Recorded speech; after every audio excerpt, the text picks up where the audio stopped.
అందరికీ నమస్కారం. ఇప్పుడే ధురంధర్ ద రివెంజ్ రివ్యూ ఇప్పుడు చూద్దాం. నిజం చెప్పాలంటే థియేటర్లో ఆ 4 గంటల పాటు నా మైండ్ బ్లాంక్ అయిపోయింది. సినిమా చూస్తున్నంతసేపు నా ఒంట్లో రక్తం ఉడికిపోయింది. బాక్సాఫీస్ దగ్గర ఎన్నో సినిమాలు చూసుంటాం, ఎన్నో సీక్వెల్స్ కోసం ఎదురు చూసుంటాం. కానీ ఒక సినిమా ఫస్ట్ పార్ట్ కోసం 3 నెలల క్రితం థియేటర్లకు వెళ్లి ఆ మ్యాజిక్ ని ఫీల్ అయ్యి ఇప్పుడు మళ్లీ అదే థియేటర్లో ఆ మ్యాజిక్ కి 10 ఎక్కువ ఇంపాక్ట్ ని ఫీల్ అవ్వడమంటే మామూలు విషయం కాదు. ఫస్ట్ పార్ట్ సృష్టించిన సునామీ తర్వాత అందరి మదిలో మెదిలిన ఒకే ఒక్క ప్రశ్న, అసలు ఆ రేంజ్ ని ఆదిత్యధర్ మళ్లీ మ్యాచ్ చేయగలడా? జస్కిరత్ సింగ్ రంగి, హంజా అలీ మజారీ గతమేంటి? ఆ బడే సాహబ్ ఎవరై ఉంటారు? ఇలాంటి వందల ప్రశ్నలతో థియేటర్లోకి అడుగుపెట్టిన నాకు ఆదిత్యధర్ ఇచ్చిన ఆన్సర్ ఒక మైండ్ బ్లోయింగ్ సినిమాటిక్ ఎక్స్పీరియన్స్. ముందుగా డైరెక్టర్ ఆదిత్యధర్ గురించి మాట్లాడుకోవాలి. నేనాయన్ని హర్ హర్ ఆదిత్యధర్ అనాలనిపిస్తోంది. బాహుబలి లాంటి విజువల్ వండర్ తీసిన రాజమౌళి గారికి ఏళ్ల అనుభవం ఉంది. కానీ ఎంతో సింపుల్ గా గ్రౌండెడ్ గా కనిపించే ఆదిత్యధర్ తన విజన్తో, తన రైటింగ్తో ఇండియన్ సినిమా స్థాయిని ఎక్కడికో తీసుకెళ్లిపోయాడు. మామూలుగా ఒక సీక్వెల్ తీసేటప్పుడు డైరెక్టర్లు చాలా సేఫ్ గేమ్ ఆడతారు. కొన్ని సీన్స్ రీషూట్ చేయడం, విజువల్ ఎఫెక్ట్స్ కి మెరుగులు దిద్దడం లాంటివి చేస్తారు. కానీ ఆదిత్యధర్ తన ప్రాడక్ట్ మీద ఉన్న విపరీతమైన కాన్ఫిడెన్స్ తో పార్ట్ 1తో పాటే షూట్ చేసిన సీన్స్ ని ఏమాత్రం మార్చకుండా అదే వైబ్తో మన ముందుకు తీసుకొచ్చాడు.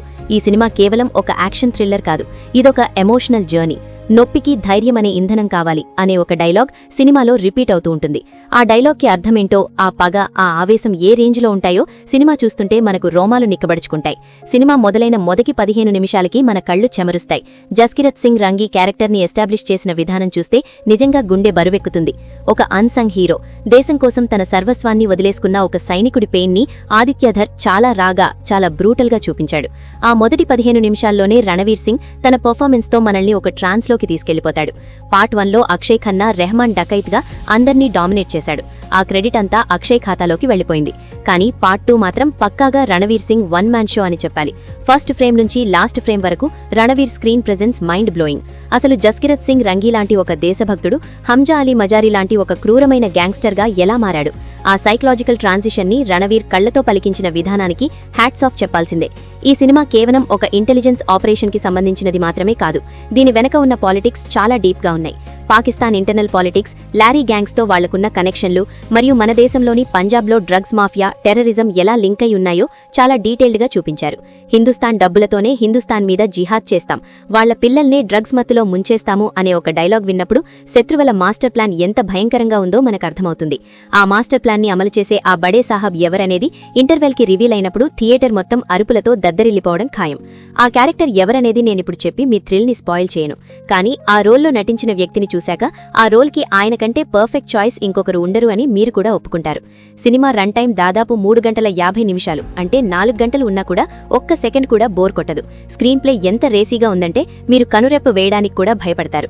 ఒక పక్క ఆ ఎమోషనల్ సీన్ తాలూకు ఫీల్ మన మైండ్లోంచి వెళ్లకముందే ఇంకో పక్క ఒక బ్రూటల్ యాక్షన్ సీక్వెన్స్ తో మనల్ని సర్ప్రైజ్ చేస్తాడు డైరెక్టర్. ఇక ఈ యాక్షన్ సీన్స్ కి ఇచ్చిన బ్యాక్గ్రౌండ్ మ్యూజిక్ గురించి ఎంత చెప్పినా తక్కువే. మ్యూజిక్ డైరెక్టర్ ఎలాంటి మైండ్ సెట్ తో ఈ బీజిఎం కంపోజ్ చేశాడో కానీ థియేటర్లో స్పీకర్లు బద్దలైపోయే రేంజ్లో ఉందది. ముఖ్యంగా ఆ ఆరి ఆరి పాట వచ్చేటప్పుడు ఆడియన్స్ ఇచ్చే రెస్పాన్స్ చూడాలి. ఆ ఊపుకి ఎవరైనా సీట్లోంచి లేచి డాన్స్ చేయాల్సిందే. అలాగే నుస్రత్ ఫతే అలీ ఖాన్ పాటను ఎక్కడా ఎలా వాడుకున్నారో చూస్తే డైరెక్టర్ టేస్ట్ ఏంటో అర్థమవుతుంది. సినిమాలో ఇతర నటీనటుల గురించి చెప్పుకుంటే సంజయ్ దత్, ఆర్ మాధవన్ ఇద్దరూ అదరగొట్టారు. Sanjay Dutt attitude, Madhavan cool and composed nature సినిమాలో చాలా ఇంపార్టెంట్ రోల్ ప్లే చేస్తాయి. అలాగే మేజర్ ఇక్బాల్ క్యారెక్టర్ చూస్తుంటే నిజంగానే ఆ మనిషి మీద మనకు విపరీతమైన కోపం, అసహ్యం పుడతాయి. అది ఆ నటుడి సక్సెస్. ఇక ఎస్పీ అస్లాం, జమీల్ మామూ లాంటి క్యారెక్టర్స్ ఫస్ట్ పార్ట్ కన్నా ఇందులో ఇంకా బాగా ఎలివేట్ అయ్యాయి.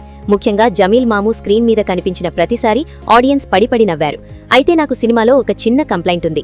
ఈ పార్ట్లో బూతులు కొంచెం ఎక్కువగా వాడారు.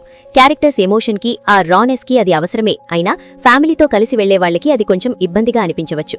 క్లైమాక్స్ విషయానికొస్తే రెగ్యులర్ యాక్షన్ సినిమాల్లాగా హీరో విలన్ ని కొట్టేసి గెలిచేయడం లాంటి రొటీన్ ఎండింగ్ దీంట్లో ఉండదు.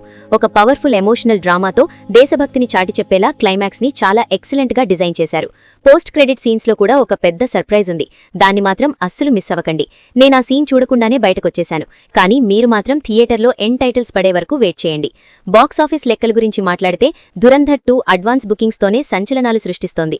పెయిడ్ ప్రీమియర్స్ ద్వారానే దాదాపు 40 కోట్లు మరియు మొదటి రోజు ఇండియా నెట్ కలెక్షన్స్ 80 నుంచి 85 కోట్ల వరకు ఉండే అవకాశముంది. ఫస్ట్ డే వరల్డ్ వైడ్ గా చూసుకుంటే 220 నుంచి 225 భారీ గ్రాస్ ని కలెక్ట్ చేసేలా ఉంది. ఇది ఖచ్చితంగా ఆల్ టైమ్ రికార్డులను బ్రేక్ చేసే సినిమా. మొత్తంగా చెప్పాలంటే దురందర్ ద రివెంజ్ అనేది ఇండియన్ బాక్సాఫీస్ని షేక్ చేసే ఒక మాస్టర్ పీస్. దురందర్కి ముందు, దురందర్కి తర్వాత అని ఇండియన్ సినిమా హిస్టరీని రెండుగా విభజించే స్థాయి ఉన్న సినిమా ఇది.